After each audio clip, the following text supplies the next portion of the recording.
പോലീസിൻ്റെ തികഞ്ഞ പിടിപ്പുകേടാണ് അതിൽ നിന്ന് നമുക്ക് മനസ്സിലാക്കാൻ വേണ്ടി കഴിയുന്നത്. ഒരു കൊലക്കേസ് പ്രതി വിയൂർ ജയിലിൽ നിന്നിറങ്ങി അയാൾക്ക് ജാമ്യം ലഭിച്ച് ഈ സ്റ്റേഷൻ പരിധിയിൽ വരാൻ പാടില്ല എന്ന് ആദ്യത്തെ കണ്ടീഷനും രണ്ടാമത് താമസിക്കുന്ന പഞ്ചായത്തിൽ വരാൻ പാടില്ല എന്ന് രണ്ടാമത്തെ കണ്ടീഷനും നിലനിൽക്കെ ആ കണ്ടീഷനൊക്കെ ലംഘിച്ചുകൊണ്ട് അദ്ദേഹത്തിൻ്റെ വീട്ടിൽ തന്നെ താമസിക്കുകയാണ്. വെറുതെ താമസിക്കുകയല്ല, ഓരോ ദിവസവും വൈകുന്നേരങ്ങളിൽ വടിവാളും കൊടുവാളും എടുത്തുകൊണ്ട് 2-3 ആളുകളെ കൊല്ലുമെന്ന് ഭീഷണിപ്പെടുത്തി താമസിച്ച് മുന്നോട്ട് പോവുകയാണ്. പോലീസിൻ്റെ പിടിപ്പുകേടാണ് ഇതിനകത്ത് നമുക്ക് കാണാൻ കഴിയുന്നത്. നമ്മൾ ഈ ചർച്ച നടത്തിക്കൊണ്ടിരിക്കുന്ന ഈ സമയത്തും അല്പം മുമ്പ് ചർച്ചയിലൂടെ പറഞ്ഞു കേട്ടു ചെന്താമരയെ പോത്തുണ്ടി മാട്ടായി പരിസരത്ത് വെച്ച് കണ്ടുവെന്ന്. നിങ്ങളൊന്ന് ആലോചിച്ച് നോക്കൂ. ഇന്ന് ആലത്തൂർ DYSPയുടെ നേതൃത്വത്തിൽ 5 ബസ് പോലീസാണ് സംഭവ സ്ഥലത്ത് ക്യാമ്പ് ചെയ്തിരിക്കുന്നത്. ഈ 5 ബസ് പോലീസ് സേന ഉണ്ടായിട്ടും കണ്ടു എന്ന് പറയുന്ന ചെന്താമരയെ പിടികൂടാൻ കഴിയാതെ ഇപ്പോഴും കാട്ടിനകത്തേക്ക് ഓടിക്കൊണ്ടിരിക്കുകയാണ് പോലീസ്. കഴിഞ്ഞ ദിവസം പത്രത്തിൽ കണ്ടത് 20 അംഗ സംഘം പരിശോധനയ്ക്ക് വേണ്ടി നിയോഗിക്കപ്പെട്ടു എന്നാണ്.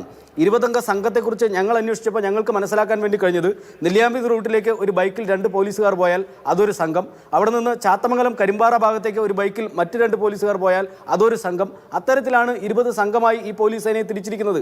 അല്ലാതെ മറ്റൊരു സംഘം ചേർന്നുള്ള അന്വേഷണവും ഇവിടെ നടക്കുന്നില്ല. ഇവിടെ CIA സസ്പെൻഡ് ചെയ്തുകൊണ്ട് മാത്രം ഈ വിഷയത്തിനൊരു പരിഹാരമുണ്ടാകുന്നില്ല. ഇന്ന് സംഭവ സ്ഥലത്ത് വെച്ച് ആലത്തൂർ DYSP തന്നെ തുറന്ന് സമ്മതിച്ചിട്ടുണ്ട്. പോലീസിന് വീഴ്ച പറ്റിയെന്ന് അദ്ദേഹം തുറന്ന് സമ്മതിക്കുന്ന സാഹചര്യമുണ്ടായി. പോലീസിൻ്റെ ഭാഗത്തു നിന്നുള്ള തികഞ്ഞ അനാസ്ഥയാണ്, തികഞ്ഞ വീഴ്ചയാണ് ഈ 2 കൊലപാതകങ്ങളിലേക്ക് നയിച്ചിട്ടുള്ളത്.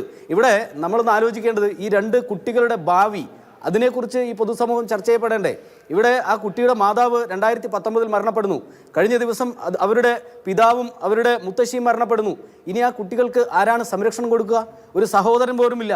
ആ ഒരു കുട്ടിയെ വിവാഹം കഴിഞ്ഞ് പറഞ്ഞയച്ചിരിക്കുന്നു. ഒരു കുട്ടി തനിച്ചാണ് ഇവിടെ താമസിക്കുന്നത്. ആ കുട്ടിക്ക് ഇനി എങ്ങനെയാണ് ഈ അതിക്രൂരമായ കൊലപാതകം നടന്നിട്ടുള്ള വീട്ടിനകത്ത് ഇനി ഒറ്റയ്ക്ക് താമസിക്കാൻ വേണ്ടി കഴിയുക? അവരുടെ തുറന്നുള്ള വിദ്യാഭ്യാസം ആര് നോക്കും? അവർക്ക് സംരക്ഷണം ആര് കൊടുക്കും? ഇതിനൊക്കെ ഉത്തരവാദിത്തം പറയേണ്ട ഭരണകൂടം മൗനം പാലിച്ചിരിക്കുന്നത് തികഞ്ഞ മനുഷ്യാവകാശ ലംഘനമല്ലേ? അത് പരിശോധിക്കപ്പെടേണ്ടതല്ലേ? പോലീസ് ഇപ്പോഴും ഡ്രോൺ ഉപയോഗിച്ച് പരിശോധന നടത്തുന്നതെന്നാണ് പറയുന്നത്. ഈ രാത്രി കാലങ്ങളിൽ നെല്ലിയാമ്പതി പോലുള്ള ഒരു വനമേഖലയുടെ മുകളിലേക്ക് ഡ്രോൺ പറത്തിവിട്ടതുകൊണ്ട് ഏത് രീതിയിലാണ് ചെന്താമരയെ പിടികൂടാൻ കഴിയുകയെന്ന് നമുക്ക് മനസ്സിലാക്കാൻ വേണ്ടി കഴിയുന്നില്ല.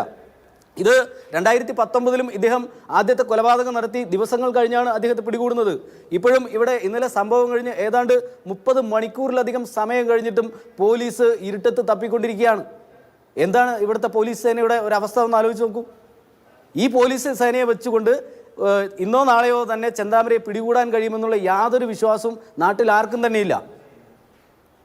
ശരി, എന്ത് സംഭവിക്കുമെന്നുള്ളത് നമുക്ക് നോക്കാം. ഇന്ന് രാത്രി മുഴുവൻ പരിശോധന എന്നാണ് നേരത്തെ പോലീസ് ഉദ്യോഗസ്ഥൻ പറഞ്ഞത്.